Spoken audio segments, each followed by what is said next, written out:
2024년 7월 31일 외환 보유액은 얼마일까요? 여러분, 이만큼 됩니다.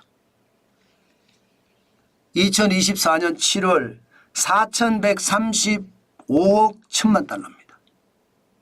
6월에 4,122억 1천만 달러보다는 13억 달러가 늘었습니다. 야, 다행이라는 생각이 조금 들죠.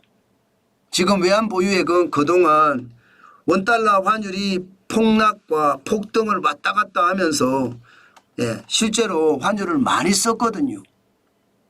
그런데 이게 13억 달러가 늘어났다고 하니 불안감이 좀 줄어듭니다. 실질적으로 보면 여러분, 전월 대비 외환 보유액 증감 추이를 보면 여러분 13억 달러 늘어난 건 그렇게 많이 늘어난 건 아니에요. 그러나 이게 늘어난다는 자체가 외환 위기에 대한 불안감 해소가 된다는 거예요. 그만큼 말입니다. 좋아진다는 거죠. 지난 4월에 59억 9천만 달러가 줄어들었습니다. 게다가 5월에도 4억 3천만 달러, 6월에도 6억 2천만 달러가 줄어들었는데 7월에 13억 달러가 늘어나니까 시장에서는 약간 안도의 한숨을 내쉬고 있습니다.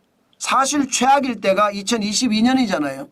2022년 9월에 보세요. 한 달에 외환 보유액이 감소한 게 150억 달러입니다.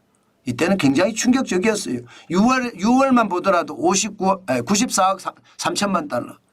마찬가지 4월에도 85억 1천만 달러. 이때가 외환위기라는 그런 절체절명의 어떤 상황이 충분히 벌어질 수도 있었습니다. 그렇지만 기업들이 그 자리를 메꿨습니다. 기업에 지금 외환 유보금들이 많았거든요. 그 유보금이 2022년 12월에 70억 6천만 달러가 들어왔고요. 1월에 68억 1천만 달러가 들어왔습니다. 얼마나 다행인지 모르죠. 얼마나 다행인지. 위기를 기업의 어떤 외화 유보액을 가지고 넘었다는 뜻이죠. 그런 상황을 생각을 하면 지금 13억 달러가 늘어난 것은 다행이다 이렇게 생각할 수가 있습니다.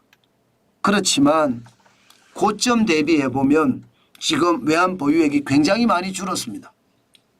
2021년 10월에 4,692억 1천만 달러까지도 갔었거든요. 그때만 해도 대한민국의 외환위기 걱정할 게 없다 이렇게 나왔습니다.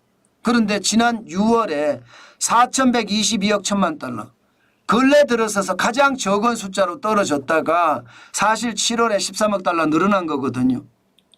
사실은 정부도 걱정이 많이 됐을 거예요. 많이 됐을 거예요. 그만큼 외환 보유액이 늘어나는 게 맞다 이렇게 보니까요. 사실 2021년 10월에 4,692억 1천만 달러였잖아요. 2022년 10월 딱 1년 후에 4,140억 1천만 달러. 이때 진짜 위험했어요. 이때 진짜 위험했어요. 왜 진짜 위험하냐 하면요. 이게 4,140억 달러라고 하더라도 그 돈이 바로바로 현금으로 쓸 수는 없거든요. 그 당시에 진짜 위험했다는 게 예치금, 현금이 굉장히 적었습니다. 지금 보시면 지금은 223억 5천만 달러로 예치금이 많잖아요. 이 예치금이 떨어졌을 때는 여러분 2022년 9월에 141억 9천만 달러까지 떨어졌습니다. 2022년 2월에. 이게 9월에도 178억 달러까지 떨어지고 이러다가 이거 다 나가면 그 다음에 해결할 방법 없습니다. 유가증권 팔아야 됩니다. 유가증권 미국의 채권을 만약에 우리가 사놨겠죠. 많이 사놨다면 여러분 최악의 가격으로 팔아야 되거든요. 최악의 가격으로. 그게 얼마나 심각한지 아시잖아요. 유가증권은 경기가 나쁘면요. 경기 침체가 오면 수익률은 올라갈지 모르지만 가격은 떨어진단 말입니다. 그래서 유가증권을 쉽게 사고팔고를 못합니다.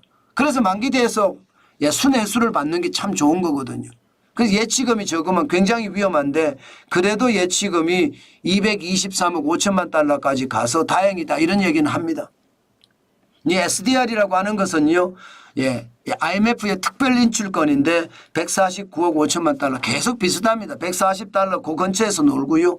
IMF 포지션이라는 것도 회원금의 출자금 납입이나 융자에 대한 건데 이게 43억 7천만 달러. 그러면 47억 9천만 달러 똑같습니다. 늘. 그렇지만 전체적으로는 조금 말입니다. 현금을 보유하고 있으니까 다행이다 이렇게 생각이 드나요? 당연히 그렇게 생각이 들 거예요. 외환 보유고를 보면 그나마 4,135억 1천만 달러는 높은 수준이니까. 글로벌 금융위기 때는 많이 떨어졌을 때 2,005억 1천만 달러까지 떨어졌고요. IMF 외환위기 때는 1998년에 204억 1천만 달러까지도 떨어졌었거든요. 이때 말입니다. 1997년 말에는 30억 달러 있었다 이런 얘기까지 나올 정도로 심각했거든요. 거기에 비하면 4,135억 1천만 달러는 다행이다 이렇게 생각하시면 됩니다. 게다가 세계 9위의 외환 보유고를 가지고 있으니까 뭐 너무 걱정할 필요도 없다. 외환위기는 더 이상 걱정할 필요 없다. 뭐 이렇게 생각해도 틀리지는 않습니다. 그렇지만 늘 시장이라는 것은 변동성이 심하잖아요. 반드시 봐야 돼요. 우리가 세계의 9위라는 4,122억 6월 말 기준입니다. 6월 말 기준으로 4,122억 달러로 9위를 기록하고 있지만 이거 빨리 올라가야 됩니다. 적어도 말입니다. 중국이 3조 2,224억 달러죠. 일본이 1조 2,315억 달러죠. 스위스가 8,838억 달러입니다. 저는 스위스 정도는 돼야 된다고 생각합니다. 스위스 정도. 이거보다 더 많으면 더 좋고요. 그래야지 외환위기라는 이야기 다시 듣지 않고 살거든요. 저는 4,122억 달러는 사실 좀 불안한 숫자다 생각합니다. 많기는 맞습니다. 세계 9위니까. 그러나 세계 9위라고 하더라도요. 기왕 지금 외환위기에 대한 그런 약간의 위험도 없애려고 하면 외환 보유고를 많이 늘려서 저는 그 외환 보유고가 대한민국의 외환위기 방패막이 됐으면 좋겠습니다. 그게 시장에서는 굉장히 중요한 요소거든요. 저는 그게 우리나라를 더 살릴 수도 있는 요소라고 생각을 하기 때문에 외환 보유고는 쌓으면 쌓을수록 좋다. 적어도 1조 달러까지 쌓았으면 좋겠다.